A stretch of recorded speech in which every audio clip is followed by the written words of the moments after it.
ও মা, মা গো, তুমি যে সেইটা কলা পাতা দিয়ে মানিয়েছিলে না, ওটা আবার আজকে মানাও না। এই আবদার? আচ্ছা, আজকে তো তোর বাবা এমনিতেই বাজার থেকে ভেটকি মাছ কিনে নিয়ে এসেছে। আমি তো আগে থেকেই মাছ কেটে ভালো করে ধুয়ে নুন মাখিয়ে রেখেছি। এরপর ওটা কি বানাচ্ছ? এরপর একটা মশলার পেস্ট বানাচ্ছি। তার জন্য লাগছে আমার সাদা সর্ষে, কালো সর্ষে, পোস্ত। এবার আমি বলবো, আমি আল্লাহ লাগছে কাজু বাদাম, হলুদ গুঁড়ো, কাঁচা লঙ্কা। তারপর পরিমাণ মতো জল দিয়ে পেস্ট করে নিতে হবে।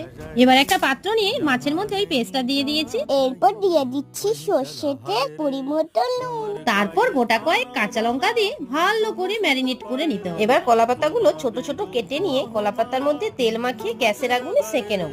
এরপর কলাপাতার মধ্যে ওই ম্যারিনেট করা মাছের পিসগুলো এক এক করে দিয়ে সুতো দিয়ে বেঁধে নেব। এরপর স্টিম করলেই রেডি হয়ে যাবে